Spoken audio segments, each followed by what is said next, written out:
बिस्मिल्लाहिर्रहमानिर्रहीम। अस्सलाम वालेकुम। मैं हूं मुबशर शहज़ाद और आप देख रहे हैं मुबशर शहज़ाद यूट्यूब चैनल। 2 दिन पहले एक ड्रामा किया गया इस्लामाबाद के अंदर, जिसको हेड कर रहे थे हामिद मीर और आसमा शराजी।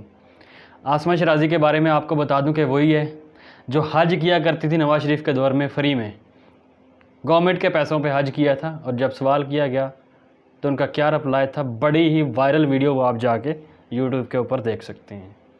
असद तूर ये वही सहाफ़ी हैं जिन्होंने ख़ातून अव्वल के बारे में क्या बकवास की थी और अरशद शरीफ सीनियर एंकर पर्सन के बारे में क्या राय रखते थे और किस तरह से उनको गालियां दी इन्होंने, ये वही हैं। इनके ऊपर कुछ तशद्दुद हुआ जिसके बाद इन्होंने इल्ज़ाम ISI के ऊपर लगाया। आज मैं बताऊंगा कि क्या वाकई ISI इतनी वेली है कि वो लोगों के घरों में जाती है और जाके पहले बताती है कि भाई मैं ISI से हूँ और फिर कोटापा लगा देती है।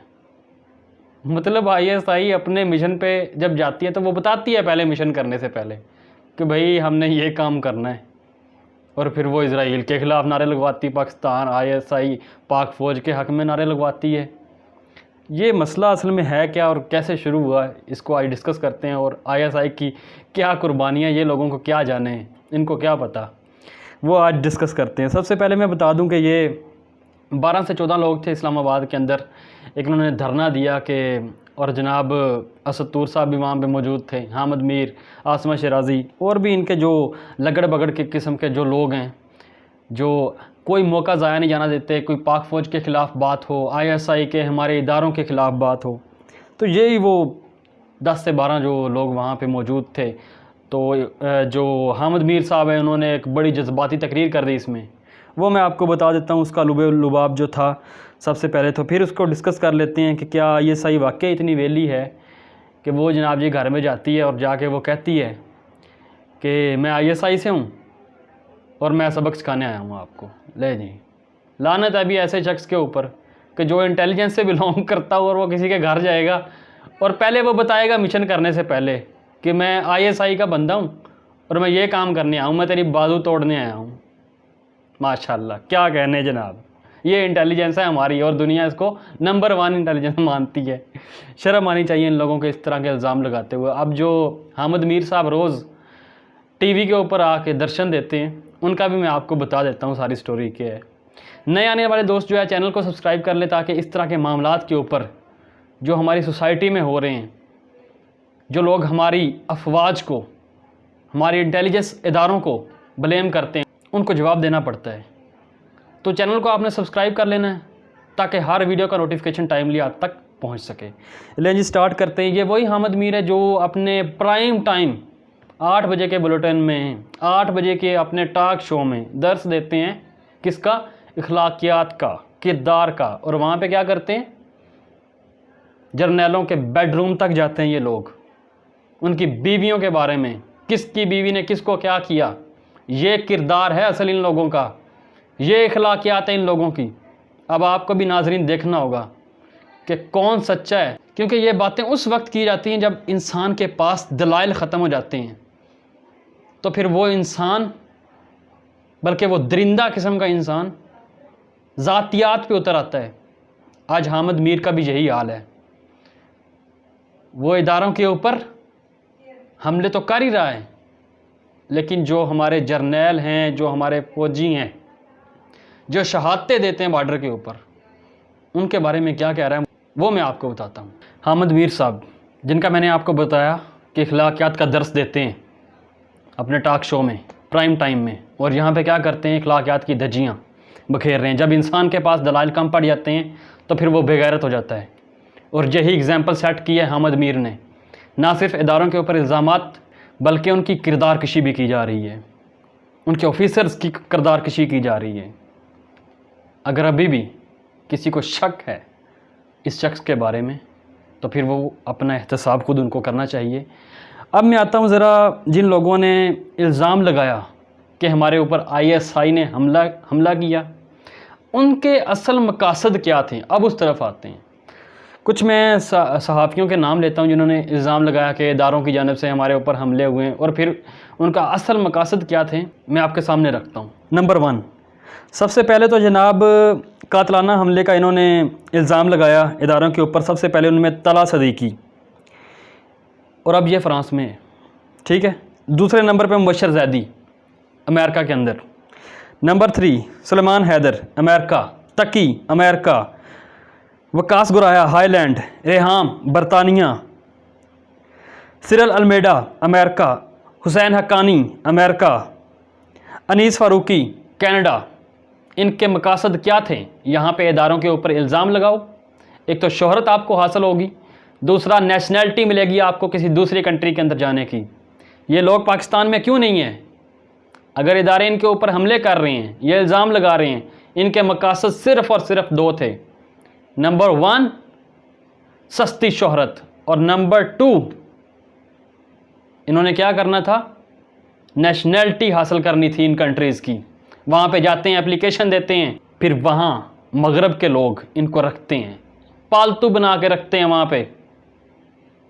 अब मैं ज़रा आता हूँ हामिद मीर साहब की तकलीफ़ क्या है। आपको पता है जरदारी साहब का दौर हो या नवाज शरीफ साहब का, करीब तरीन साथी हैं ये उनके। कोई भी खबर आती थी सबसे पहले इनके पास, खानों पे बुलाया जा रहा है, कभी कहाँ पे बुलाया जा रहा है। तो ख़बरें उस दौर में आई तो उन्होंने ब्रेक की, अब हो चुके हैं ये इररेलेवेंट। इनके वालिद के ऊपर जो अंडरपास था वो भी इमरान खान ने ख़त्म करवा दिया। ब्रेकिंग न्यूज़ इनके पास आती कोई नहीं है, इररेलेवेंट हो गए ना। जब आपको कोई ख़बर ही नहीं देगा तो इसका मतलब क्या है कि आप तो इररेलेवेंट, आपकी कोई बात ही नहीं सुनता, आप झूठ पे झूठ। कभी कहते हैं मुझे इसका फ़ोन आ गया, उसने ये खबर बता दी। अगर आपके पास ये जो आप बातें कर रहे हैं वहाँ पे हकायक हैं तो सामने लेके आएँ, क्यों नहीं लेके आते? आप इल्ज़ाम क्यों लगाते हैं? तो ये तो था वो हामिद मीर का चेहरा जो मैंने आपको दिखा दिया। अब मैं आता हूँ ISI की तरफ। क्या वो वाकई ही इतनी वेली है इन लोगों के लिए? उससे कोई काम नहीं है? ISI दुनिया की नंबर 1 इंटेलिजेंस एजेंसी, ये मैं नहीं कह रहा हूँ, नेट पे जाके सर्च कर लें, आपको खुद अंदाज़ा हो जाएगा, ठीक है। दुनिया उसके बारे में क्या कहती है कि उसका आज तक कोई भी एजेंट पकड़ा नहीं गया। और वही ISI जिसके बारे में ये बात करते हैं कि जिसने सोवियत यूनियन के टुकड़े कर दिए और अफ़गानिस्तान में उसको पहले शिकस्त दी और फिर उसके टुकड़े कर दिए, वही ISI जिसके मुतल्लिक़ साबिक भारतीय आर्मी चीफ बिपिन रावत जो है वो इतराफ़ कर चुके हैं कि हमारे वज़ीर आज़म, आर्मी चीफ और हमारे जो सेक्रेटरी दिफा हैं टॉप सीक्रेट मीटिंग से फ़ारिग हुए हैं। जब इन्होंने हमला करना था पाकिस्तान के ऊपर तो उन्होंने वहाँ पे क्या बताया कि बात सरहद पार पहुँच चुकी थी। मतलब हमारी इंटेलिजेंस एजेंसी ISI को उस मीटिंग का भी पता था। और फिर वही ISI जिसके मुतल्लिक़ पेंटागन के तर्जमान ये हैं जनाब कर्नल डेविड लिपन ने कहा कि हम जानते हैं कि अफ़गानिस्तान में हमें किस शातिर दुश्मन ने शिकस्त दी, ठीक है। और तीसरे नंबर पे फिर ये वही ISI है कि जिसने अफ़गानिस्तान में राह की हिफाजत के अंदर बैठे हुए दहशत गर्दों को किस तरह से धूल चटाई और उनको दबोच लिया। और ये वही ISI है कि जिसने नेपाल खटमंडू से लेकर भोपाल, चंडीगढ़, चेन्नई से शारजा, दुबई तक भारतीय खुफिया एजेंसी राह के एजेंटों को धूल चटाई। ये आपको भूलना नहीं चाहिए, बल्कि आपको इसके ऊपर फ़ख्र महसूस करना चाहिए। और ये वही ISI है कि जिसने खुफिया एजेंसियों की तारीख़ में सबसे बड़ा ऑपरेशन किया और किसी सबसे बड़े रैंक के ऑफिसर को पकड़ा, कुलभूषण यादव, जिसने कर्नल कुलभूषण यादव को पकड़ा था। ये वही ISI है, याद रखना।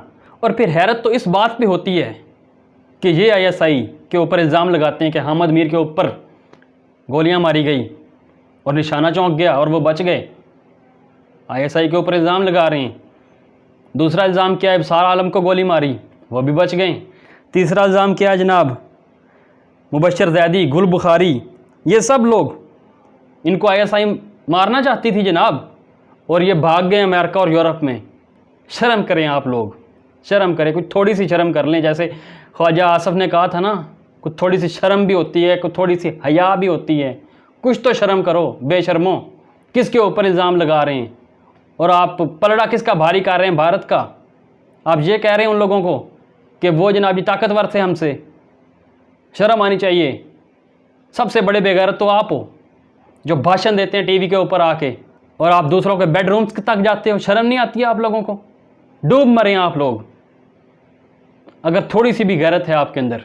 और आखिर में सिर्फ़ और सिर्फ एक बात कहना चाहूँगा कि मारखोर कभी भी कुत्तों का शिकार नहीं करता। ISI जिंदाबाद, पाक फौज जिंदाबाद, पाकिस्तान पाइंदाबाद। नाज़रीन, आप भी कमेंट सेक्शन में अपनी राय का इजहार दे सकते हैं। अपने दोस्तों का ख्याल रखिए। मुझे इजाज़त दीजिए। अल्लाह हाफिज़।